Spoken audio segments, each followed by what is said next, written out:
परम पूजनीय स्वामी जी, भारत स्वाभिमान के सभी सम्माननीय बहनों भाइयों, आज मैं आपसे एक बहुत गंभीर विषय पर बात करने जा रहा हूं और वो विषय है अंतर्राष्ट्रीय संधियों के मकड़जाल में फंसा हुआ भारत।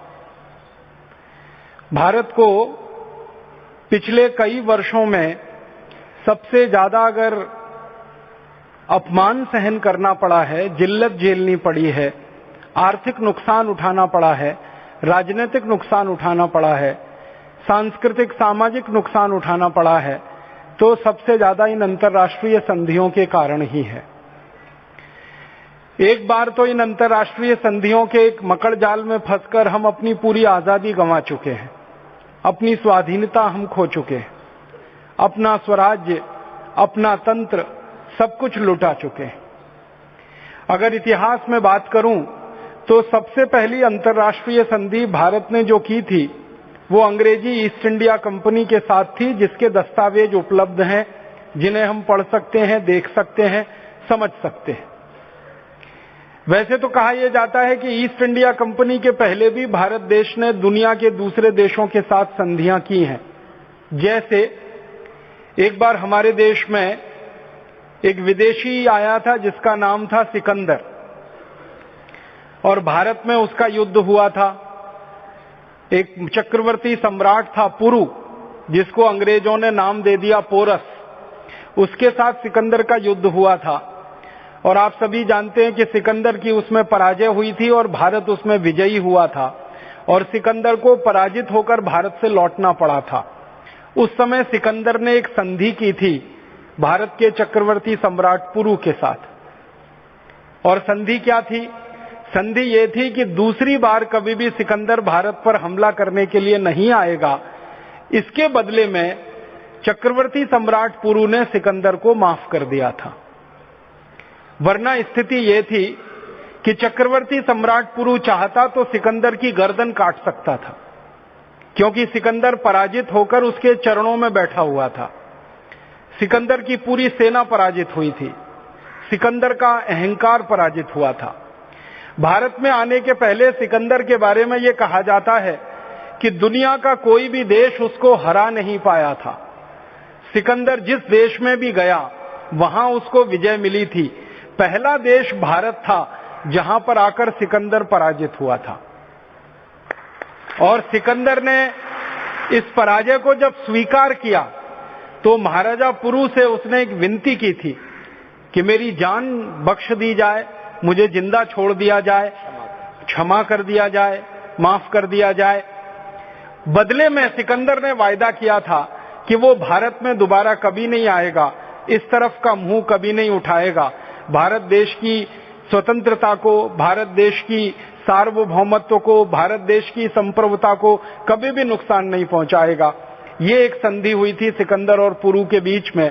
और उस संधि के बाद सिकंदर यहां से वापस गया था, लेकिन दुर्भाग्य से रास्ते में उसकी मृत्यु हो गई थी। सम्राट पुरु ने तो नहीं मारा, लेकिन भगवान ने उसको मार डाला था। वो वापस यहां से जिंदा नहीं गया था, उसकी लाश वापस गई थी। ये इतिहास में हम पढ़ते हैं, सुनते हैं, लेकिन बस दुर्भाग्य इस बात का है कि इस संधि के कागज पत्र देखने को नहीं मिलते, प्रमाण देखने को नहीं मिलते। पूर्व इतिहास में बहुत सारी ऐसी संधियां हैं जिनके प्रमाण देखने को नहीं मिलते। ऐसे ही एक और विदेशी हमला हमारे देश पर हुआ था हूणों का, और एक विदेशी हमला हुआ था शकों का। इन दोनों विदेशी हमलों में भी भारत जीता था। शकों की पराजय हुई थी, हूणों की पराजय हुई थी, और उस पराजय के बाद शक और हूणों ने भी भारत के राजाओं से संधियां की थी। और उस संधियों में यही था कि वो दोबारा भारत पर हमला नहीं करेंगे, दोबारा भारत में नहीं आएंगे, और उस तरह से वो भी वापस गए थे यहां से। तो पूर्व इतिहास में हम अगर देखें तो ऐसी कई संधियां हुई हैं। जब विदेशी आए, भारत पर हमला किया, वो हारे, पराजित हुए, और उनकी जान छोड़ दी जाए, उनको क्षमा कर दिया जाए, इस आधार पर उन्होंने भारत के राजाओं से संधियां की, और वो संधियां इतिहास की पुस्तकों में दर्ज हैं। लेकिन जैसा मैंने कहा कि इन संधियों के बारे में अगर हम और आप ये देखने की कोशिश करें कि किन शब्दों में वो संधियां की गई थी, किस आधार पर लिखा गया था, वो प्रमाण उपलब्ध नहीं है।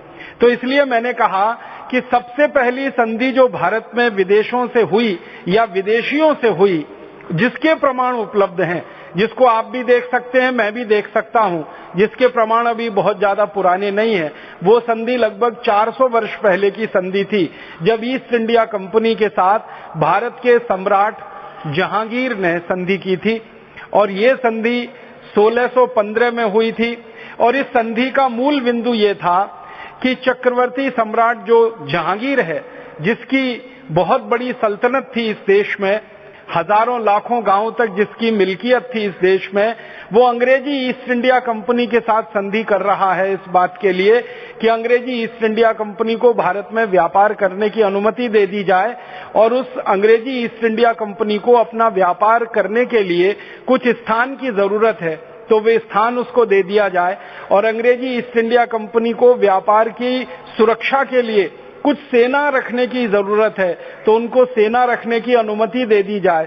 और ईस्ट इंडिया कंपनी को कुछ गोदाम बनाने की अनुमति दे दी जाए। ये 4 बिंदुओं पर संधि हुई थी। संधि करने वाले भारत की तरफ से जो व्यक्ति थे वो जहांगीर, और संधि करने वाला अंग्रेज जो भारत में आया था उसका नाम था थॉमस रो। अंग्रेज उसको टॉमस रो भी कहते हैं, थॉमस रो भी कहते हैं, दोनों उच्चारण उसके नाम के हैं। तो थॉमस रो पहला अंग्रेज ईस्ट इंडिया कंपनी की तरफ से भारत में आकर संधि करके गया। वो लिखित संधि हुई, उस संधि के प्रमाण उपलब्ध हैं, दस्तावेज उपलब्ध हैं, भारत में भी वो दस्तावेज हैं। यहाँ दिल्ली में अभिलेखागार करके एक बड़ी संस्था है, जिसको अंग्रेजी में हम सब आर्काइव्स कहते हैं, नेशनल आर्काइव्स के पुराने जो दस्तावेजों का सेक्शन है वहां पर ये रखा हुआ है दस्तावेज। और अंग्रेजों की जो पार्लियामेंट की लाइब्रेरी है, अंग्रेजों की जो संसद है, House of Commons, House of Lords, उनकी लाइब्रेरी में भी ये दस्तावेज रखा हुआ है। और अंग्रेजों की एक बहुत बड़ी संस्था है जिसको वो ब्रिटिश लाइब्रेरी कहते हैं, लंदन में जिनका मुख्य कार्यालय है, वहां पर भी इसका दस्तावेज रखा हुआ है। 3 जगह इस संधि का दस्तावेज रखा हुआ है। तो ये पहली लिखित संधि हुई भारत की विदेशियों के साथ, जो आज भी प्रमाण के रूप में उपलब्ध है। इस संधि से ही हम फंस गए विदेशियों के मकड़ जाल में। संधि में जहांगीर ने सूरत नाम का एक छोटा सा इलाका, जो अभी तो बहुत बड़ा जिला है, एक जमाने का वो छोटा सा ही क्षेत्र था, लेकिन बहुत बड़ा व्यापारिक केंद्र था, बहुत पैसे वाला एक क्षेत्र माना जाता था, बहुत बड़ा उत्पादन का केंद्र था। उस सूरत के क्षेत्र को ईस्ट इंडिया कंपनी को दे दिया था व्यापार करने के लिए। और ईस्ट इंडिया कंपनी ने वहां अपनी एक दुकान खोल ली थी, एक गोदाम बना लिया था, कुछ सेना रखने के लिए एक छोटा सा किला बना लिया था। जो किला ईस्ट इंडिया कंपनी ने सबसे पहले सूरत में बनाया, वो अभी भी मौजूद है, वो सुरक्षित है। आप में से कभी भी किसी भाई बहन को सूरत जाने का मौका मिले तो आप उसे देख सकते हैं, वो अभी भी खड़ा हुआ है वैसे का वैसा ही। वो संधि के आधार पर बनाया गया था। भारत की भूमि पर विदेशियों का पहला किला, भारत की भूमि पर विदेशियों की पहली फैक्ट्री, भारत की भूमि पर विदेशियों का पहला गोदाम और भारत की भूमि पर विदेशी सैनिकों के रहने के लिए आवास की व्यवस्था पहली बार इस 1615 की संधि में ही हुई थी, जिसमें जहांगीर ने अनुमति दी थी ईस्ट इंडिया कंपनी को। उसके बाद तो ऐसा हो गया इस देश में कि जहांगीर के बाद के जितने भी राजा हुए, उन सभी ने ईस्ट इंडिया कंपनी के साथ कुछ न कुछ संधि की। किसी ने 1 राज्य दिया, किसी ने 2 राज्य दिए, किसी ने 3 दिए, किसी ने 5 दिए, किसी ने 10 दिए। बहुत सारे राजा इस देश में अंग्रेजों के साथ संधि करते ही चले गए और धीरे धीरे उस मकड़ जाल में फंसते ही चले गए। अगर कुल मिलाकर आप मुझे पूछेंगे कि अंग्रेजी ईस्ट इंडिया कंपनी ने पहली संधि तो जहांगीर से की थी, कुल मिलाकर कितनी संधियां की, तो ईस्ट इंडिया कंपनी ने भारत में 1615 से लेकर और 1857 के पहले स्वाधीनता संग्राम तक 565 संधियां की थी। और ये 565 संधियां भारत के अलग अलग राजाओं के साथ हुई थी। कुछ संधियां राजस्थान के राजाओं के साथ, कुछ संधियां गुजरात के राजाओं के साथ, कुछ संधियां मध्य भारत के राजाओं के साथ, मराठाओं के साथ, कुछ संधियां दक्षिण भारत के राजाओं के साथ, अलग अलग भारत में जो क्षेत्र होते थे वहां के राजाओं के साथ ये कुल मिलाकर 565 संधियां अंग्रेजों ने की थी। इस संधियों में क्या कहा जाता था? आप इन संधियों के दस्तावेजों को पढ़ेंगे तो सबसे ज्यादा आपको एक बात लगेगी, जो मजाक है, सबसे क्रूर मजाक है, वो ये कि संधियों का जो शीर्षक होता था वो लिखा जाता था दोस्ती के लिए संधि, मित्रता के लिए संधि। अंग्रेजी में उसको कहा जाता था ट्रीटी फॉर फ्रेंडशिप, मित्रता की संधि, दोस्ती की संधि, ऐसे करके उसका शीर्षक होता था। और उसमें अंदर जो लिखा जाता था वो बिल्कुल शत्रुता की बातें होती थी। शीर्षक होता है मित्रता की संधि और अंदर क्या लिखा जाता है, एक उदाहरण से बताता हूं। अंग्रेजों ने भारत के एक राजा के साथ संधि की जिनका नाम था श्री गंगाधर राव। ये श्री गंगाधर राव झांसी के राजा हुआ करते थे। झांसी उस जमाने में एक राज्य हुआ करता था। इस समय झांसी भारत का एक जिला है, लेकिन अंग्रेजों के समय में ये एक राज्य के बराबर का होता था। आप अगर ये कल्पना करना चाहें तो ऐसे कर सकते हैं कि भारत में आज जितने भी जिले आपको लगते हैं, दिखाई देते हैं, जिनको आप जानते समझते हैं, ये लगभग सब राज्य के मुकाबले के हुआ करते थे अंग्रेजों के जमाने में। तो झांसी एक राज्य हुआ करता था जिसके राजा थे गंगाधर राव।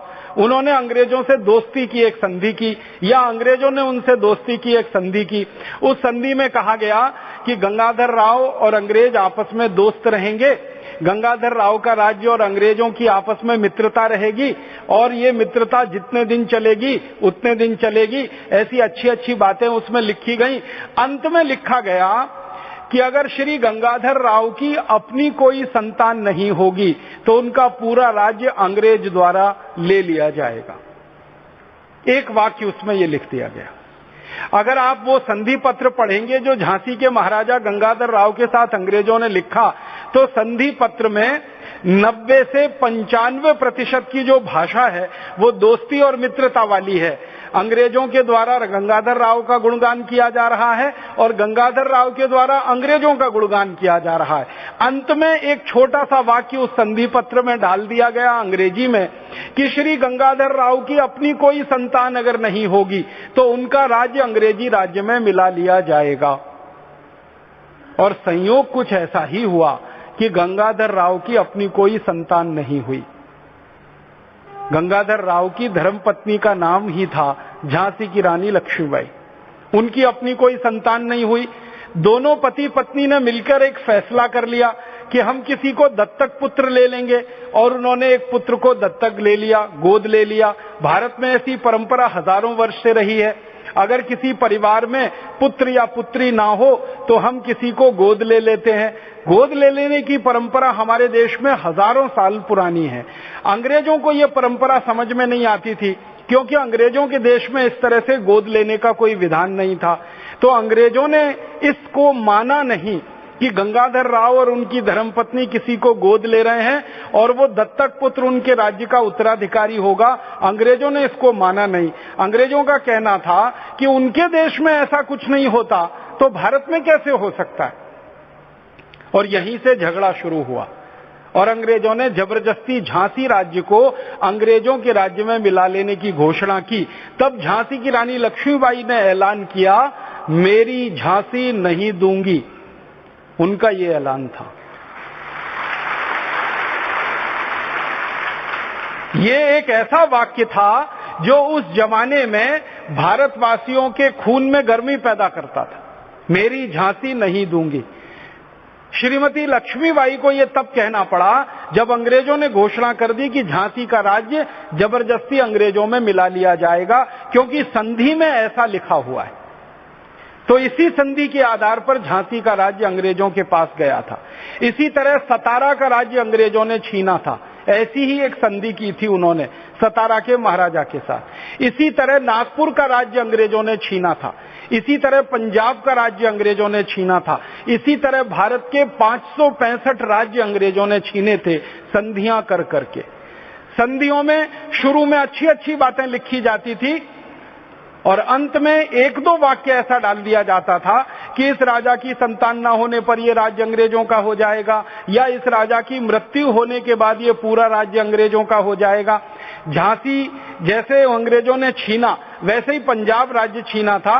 पंजाब राज्य में महाराजा रणजीत सिंह के साथ अंग्रेजों की एक संधि हुई थी और उस संधि में यह लिखा गया था कि जब तक महाराजा रणजीत सिंह जीवित रहेंगे पंजाब राज्य का शासन उनके हाथ में रहेगा, लेकिन जिस दिन महाराजा रणजीत सिंह की मृत्यु होगी अंग्रेजों की उस पर व्यवस्था आ जाएगी।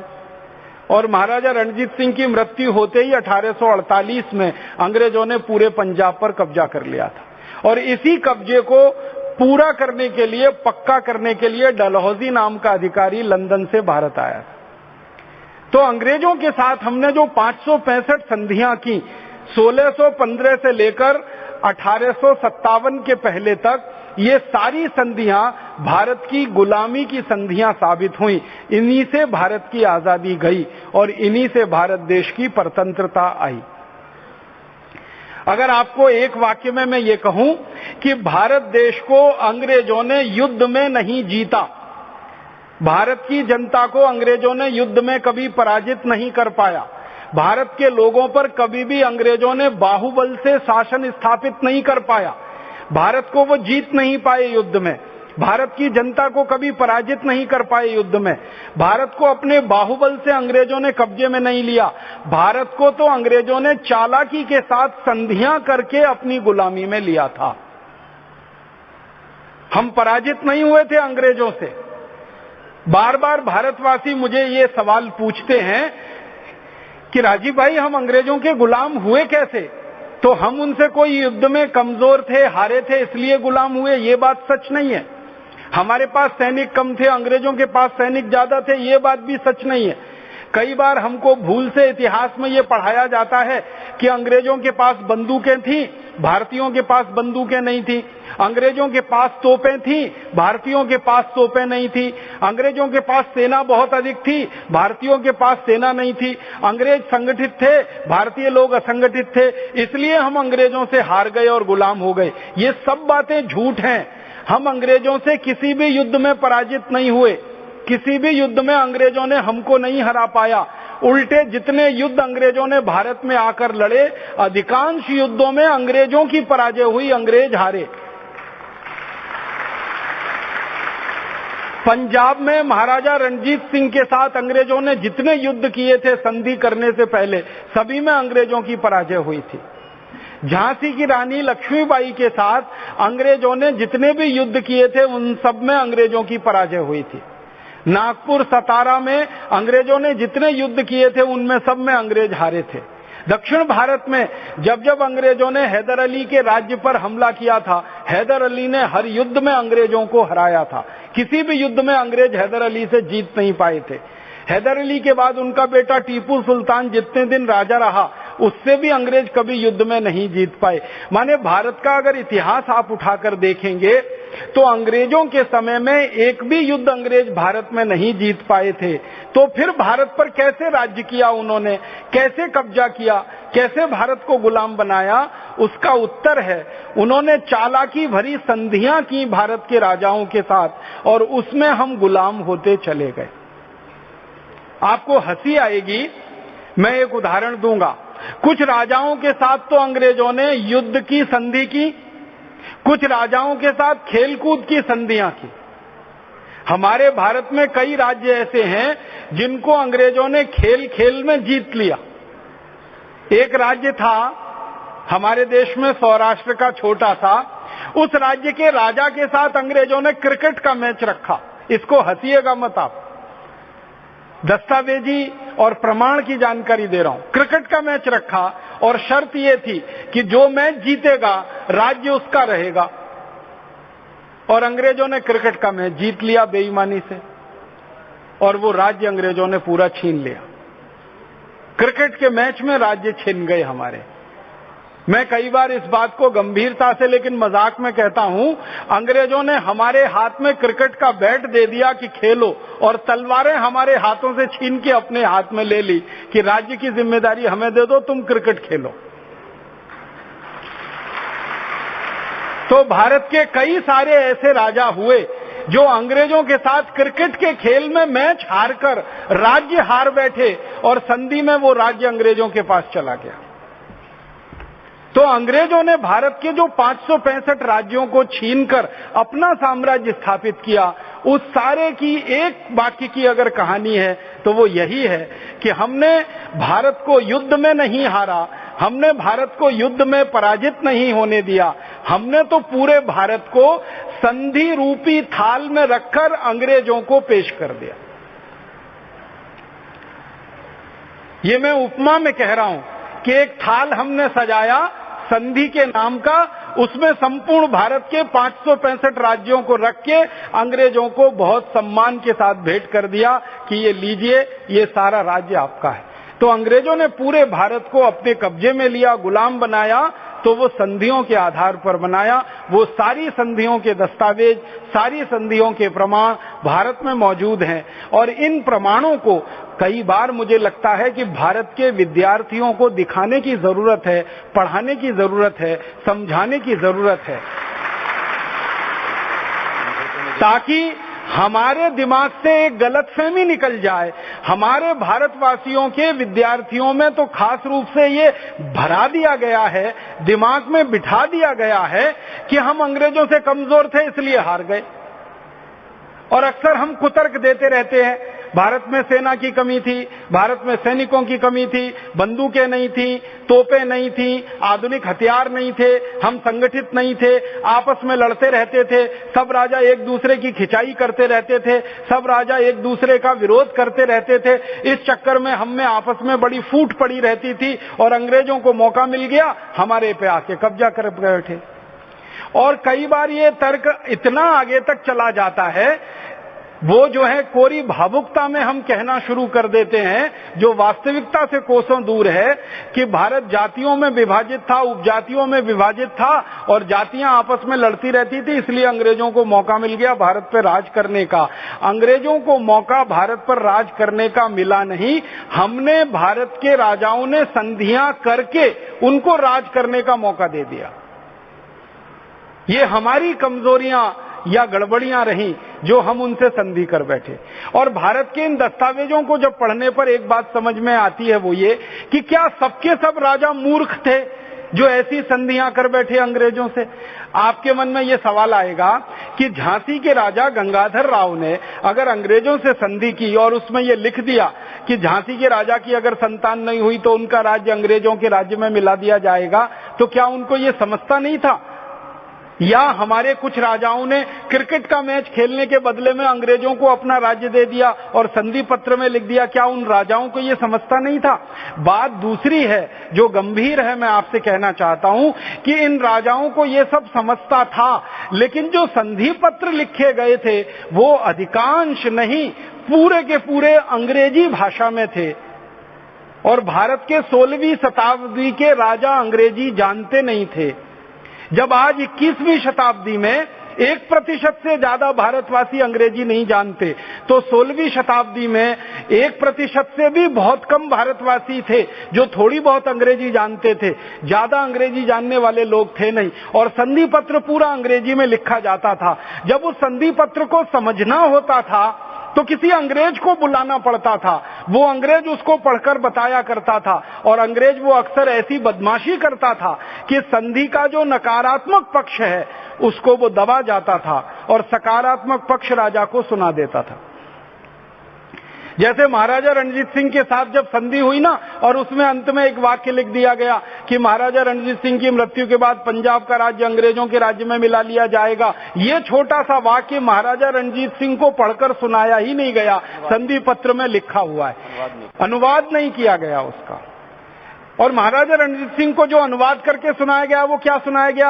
अंग्रेज आपसे मित्रता करना चाहते हैं, आप भी अंग्रेजों से मित्रता करिए, आगे कभी अंग्रेज पंजाब पर हमला नहीं करेंगे, आगे अंग्रेज कभी पंजाब में कदम नहीं रखेंगे, बदले में आप अंग्रेजों को क्षमादान कर दीजिए, और इस तरह की बातें थी। महाराजा रणजीत सिंह ने कहा ठीक है, इसमें बुराई क्या है? अंत में जो छोटा सा वाक्य लिखा हुआ था कि आपकी मृत्यु के बाद ये राज्य अंग्रेजों का हो जाएगा, ये उनको पढ़कर किसी ने नहीं सुनाया, क्योंकि अनुवाद करने वाला अंग्रेज था और संधि पत्र लिखने वाला भी अंग्रेज था। भारतवासियों को अंग्रेजी आती नहीं थी। उस चक्कर में हमारे ज्यादातर राजा गफलत का शिकार हो गए और अपने अपने राज्य को गंवा बैठे, अपनी आजादी गंवा बैठे, अपनी स्वतंत्रता गंवा बैठे, अपना सब कुछ गंवा बैठे। तो ये तो इतिहास है भारत का कि संधियों के चक्कर में हमारा देश गुलाम हुआ है। हमारा देश किसी अंग्रेज ने युद्ध में नहीं जीता, किसी अंग्रेज फौज ने युद्ध में नहीं जीता। बहुत दिन लगातार इन दस्तावेजों को देखने समझने के बाद मेरी ये समझ बनी कि हम अंग्रेजों से पराजित नहीं हुए, हम हारे नहीं, युद्ध के किसी मैदान में उन्होंने हमको नहीं जीता, हम तो चालाकी में कम थे जो उनसे आगे नहीं बढ़ पाए या उनकी चालाकियों को समझ नहीं पाए, संधि पत्रों के चक्कर में अपनी आजादी गंवा बैठे। बाद में भारत में कुछ ऐसे क्रांतिवीर पैदा हुए जिनको अंग्रेजी भी अच्छी आती थी, हिंदी भी अच्छी आती थी, और जब उन्होंने ये संधि पत्र पढ़ना शुरू किया तब उनको अंग्रेजों की चालाकियां समझ में आई।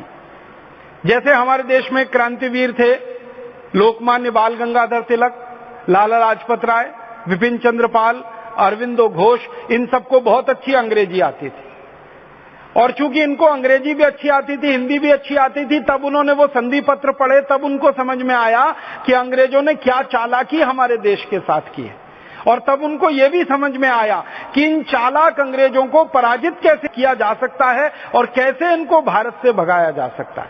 और तब उन्होंने जो योजनाएं बनाई आजादी की, उन योजनाओं के आधार पर जब काम होना शुरू हुआ तब जाकर भारत को सफलता मिली और भारत आजाद हुआ 15 अगस्त 1947 को।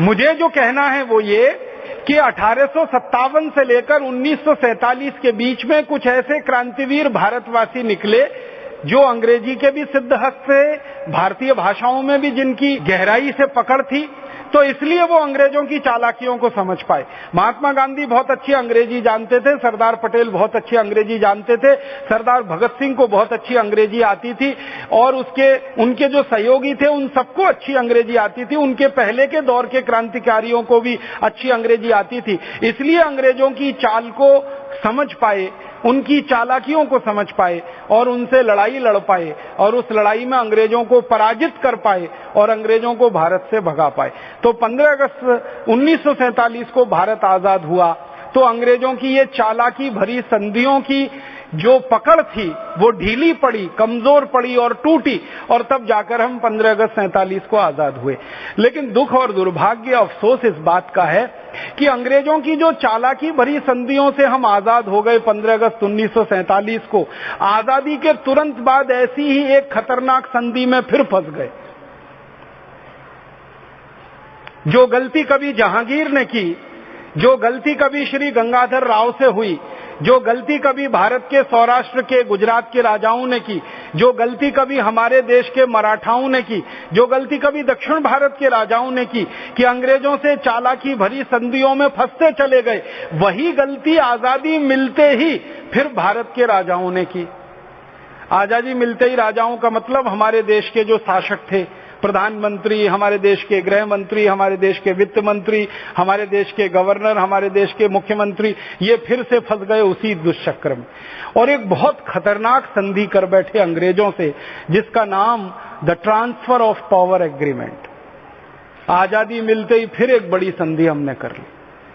आजादी के पहले अंग्रेजों की संधियों के खिलाफ लड़ रहे थे, और इस देश का दुर्भाग्य देखिए, आजादी मिलते ही ये देश फिर अंग्रेजों की एक बड़ी संधि में फंस गया, और उस संधि का नाम the transfer of power agreement, सत्ता के हस्तांतरण की संधि या सत्ता के हस्तांतरण का समझौता। और ये समझौता तो इतना खतरनाक है कि जब समय आएगा मैं इस पे बोलना शुरू करूंगा तब आपको अंदाजा लगेगा कि अंग्रेजों से जो हमने संधियां की थी 565 1615 से लेकर 1857 के बीच में, उन सारी संधियों को एक साथ जोड़ दिया जाए, उससे भी सैकड़ों गुना ज्यादा खतरनाक संधि है ये जो आजादी में हमने कर ली, the transfer of power agreement. इस संधि में क्या हुआ? इस संधि में यह हुआ कि भारत की आजादी अंग्रेजों द्वारा दी गई। भारत ने आजादी अंग्रेजों से ली नहीं है, दी गई है आपको। जो सबसे खतरनाक बात है वो ये है, अंग्रेजों ने आपको आजादी दी है, हमने अंग्रेजों से लड़कर आजादी ली नहीं है। कानूनी दस्तावेजों में ये लिखा गया इस संधि के आधार पर कि भारत को आजादी दी गई है। आजादी दी गई है तो आजादी ली जा सकती है, यही तो मतलब हुआ। हमने आजादी ली नहीं है, अंग्रेजों ने हमको आजादी दी है। और the transfer of power agreement में सबसे खतरनाक बात क्या